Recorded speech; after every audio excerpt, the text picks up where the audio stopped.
Hi everybody, it's FIBO Group, and you are watching to the Market Watch review. Central banks are committed to fighting inflation even when economies decline.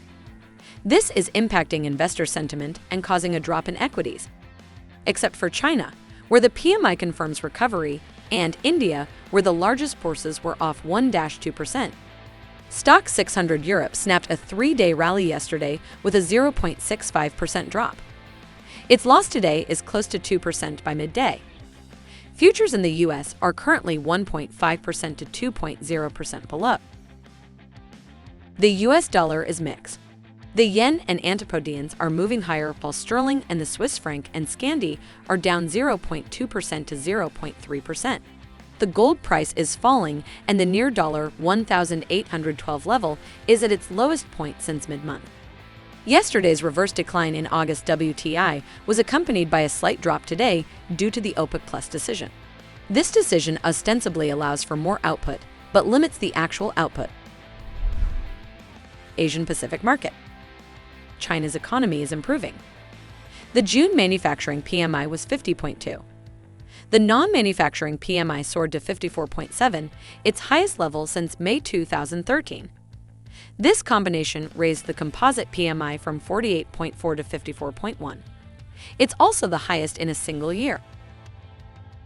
Japan reported a 7.2% decline in industrial production in May after a 1.5% drop in April. The median Bloomberg survey forecast a 0.3% decrease. Separately, Japan reported a 4.3% decrease in housing starts in May year-over-year. Yesterday, the dollar hit a 22-year high against yen at JPY 137.00. Today, it is consolidating below that level. The Australian dollar reached a low of $0.6850 for the month. The Aussie recovered to $0.6900.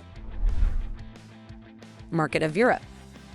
Germany has reduced fuel taxes and offered discounted public transport. Next month, the renewable electricity charges will be eliminated. Others have reduced gasoline taxes and slashed or implemented subsidies. This has also had the effect of reducing measured inflation. For the third session, the euro is struggling to maintain even small gains against the dollar. The euro fell steadily today to $1.0430 after its attempts to sustain gains of above $1.06 on Monday were rejected. Sterling is doing a little better. Although it is still below yesterday's low, sterling is doing better. The North American market might give it another chance. Market of America.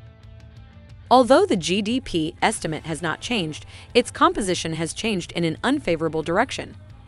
What was once referred to as consumption turned out to be inventories. The U.S. Today reports May consumption and personal income figures. July 13th will see the Bank of Canada meet. The market is more certain that the Bank of Canada will raise 75 BP next month than the Fed. The Canadian dollar is suffering from the risk-off trend. It trades at 4-day lows. That's all for me. Closely monitor the news background and be prepared for all the surprises of the market.